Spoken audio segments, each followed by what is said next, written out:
Hello tout le monde, j'espère que vous allez bien. On se retrouve pour un live dans lequel je veux vous parler de nos schémas de pensée et à quel point nos pensées créent notre réalité. Je vais vous laisser quelques temps pour arriver. Salut tout le monde. Donc, nos pensées créent notre réalité.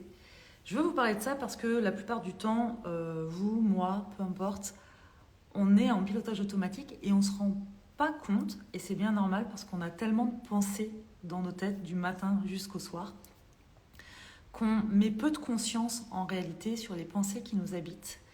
Et parfois, quand on dézoome et qu'on revient dans le corps, on se rend compte qu'en fait, il y a une forme de mal-être puisque toutes les pensées qui circulent, quand je dis qu'elles créent notre réalité, c'est oui, elles créent notre réalité extérieure, mais parce qu'en réalité, avant ça, elles créent notre réalité, ça fait beaucoup de réalité intérieure, c'est-à-dire comment on se sent dans notre corps et comment on se perçoit dans notre corps. Qu'est-ce qu'on se raconte de nous? Qu'est-ce qu'on se raconte à propos des autres? Qu'est-ce qu'on se raconte comme histoire à propos du monde qui nous entoure? Et tout ça, quand je dis que ça crée notre réalité, ça veut dire quoi? Ça veut dire que quand on est heureux ou malheureux, quand on souffre psychologiquement ou qu'on se sent complètement épanoui, c'est peu en lien avec les événements extérieurs et ça a tout à voir avec les histoires qu'on se raconte, en fait. C'est ce qui fait que deux personnes différentes peuvent vivre la même situation au même moment et se sentir complètement différemment l'une de l'autre. Dites-moi si c'est clair. Et je vois aussi la tribu qui est là, qui nous rejoint en live. Et ça tombe bien parce qu'on en a parlé en live cette semaine avec la tribu. Et je leur ai proposé de faire un petit challenge. Et donc, je vais vous en parler là. Donc, chaque jour, on se lève, on a nos pensées en lien avec les croyances. Donc, pour toutes les personnes qui étaient là à la masterclass qu'on a offert sur les croyances. Donc, voilà, je parle des croyances. Les croyances sont en lien avec nos conditionnements, d'accord? C'est vraiment le mode pilotage automatique. Chaque croyance fait que face à une même situation, on a toujours le même style de pensée. Ces pensées-là vont créer des émotions, donc des ressentis aussi corporels. Et en lien avec ça, eh bien, on va passer à l'action d'une manière ou pas d'ailleurs. Et ça va créer des résultats. Et donc, si je fais le raccourci, c'est que toutes les pensées que j'ai et qui m'habitent au quotidien vont créer les résultats que je vais obtenir dans ma vie de tous les jours. Donc, c'est quand même intéressant de sortir de temps en temps de ce pilotage automatique pour aller observer, ok, aujourd'hui, c'est quoi les pensées qui m'habitent? Et je vous pose la question, est-ce que vous avez déjà, vous, fait cet exercice? Parce que souvent, vous me demandez, mais comment je fais pour déconstruire une croyance? Comment je fais pour penser différemment? Comment je fais pour sortir de ça? Et en fait, ça demande aussi de l'engagement. Okay? Quand vous avez une croyance depuis 40 ans et que vous avez le même schéma de pensée depuis des années, bah, ça ne se fait pas en un claquement de doigts. Il n'y a pas de recette magique en réalité. Il n'y a que l'engagement qui va compter. Donc, notre capacité à apporter de l'attention à cette chose qu'on veut voir évoluer, transformer, puis on va mettre notre focus là-dessus. Et chaque jour, pendant plusieurs jours, on va faire le job. Donc là, par exemple, pendant une semaine, l'ensemble de la tribu holistique a ce challenge de régulièrement être attentif à leurs pensées et pour chaque pensée, de se demander, est-ce que cette pensée, elle est à mon service ou pas? Est-ce que cette pensée, elle me soutient ou pas?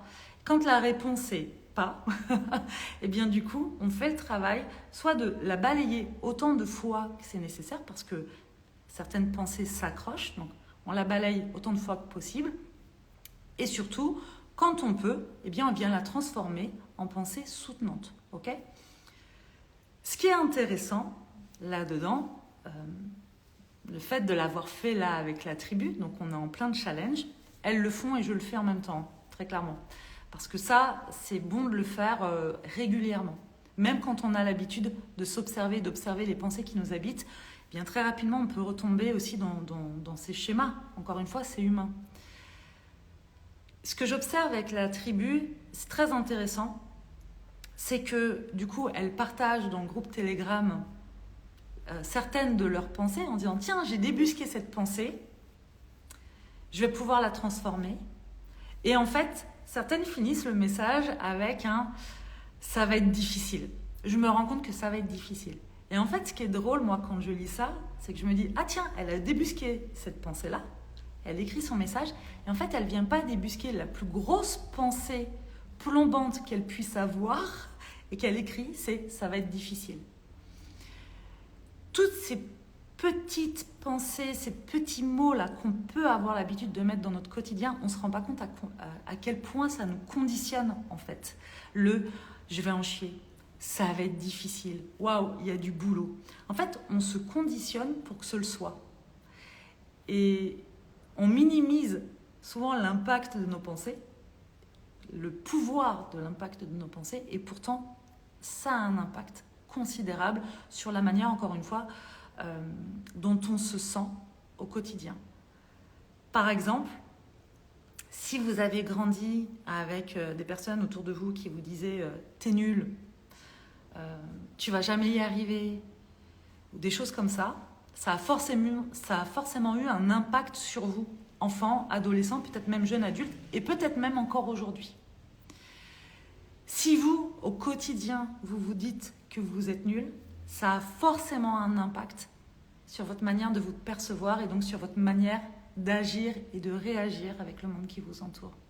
Et donc, de la même manière, créer d'autres pensées qui seraient à votre service vont aussi impacter positivement votre manière de vivre, d'agir et de vous ressentir. Mais ça, c'est un travail sur le long terme. C'est-à-dire que, encore une fois, ce n'est pas parce que vous le faites une journée que ça va tout révolutionner. Là, je leur ai proposé une semaine et c'est déjà intéressant de voir en une semaine ce qui se passe.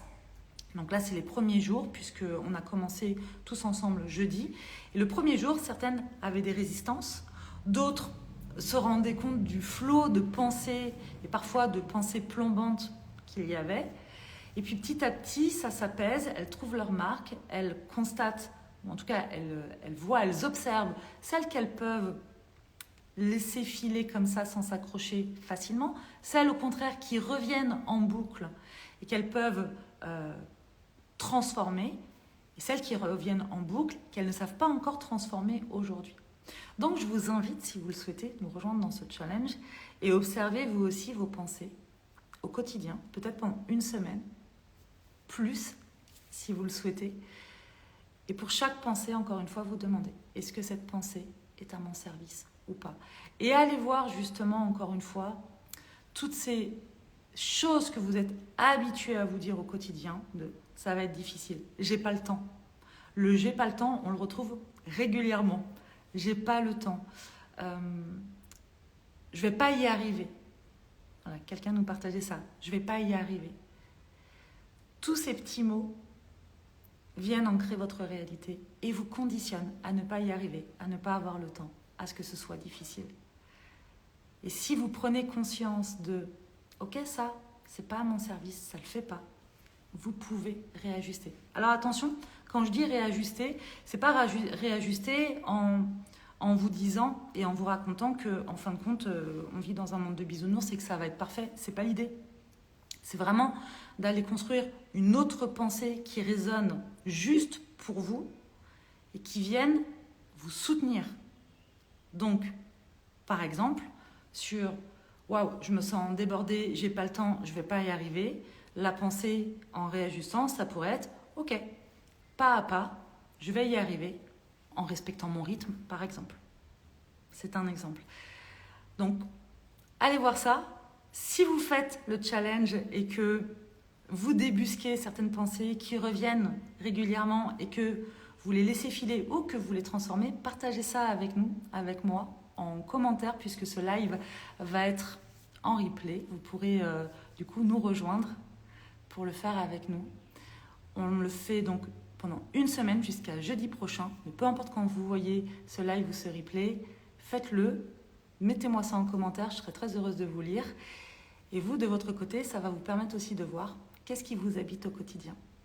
Tout simplement. Voilà les amis. C'est tout pour aujourd'hui. Je vous souhaite un très bon dimanche soir. On se retrouve demain pour le début de la semaine. Je vous embrasse.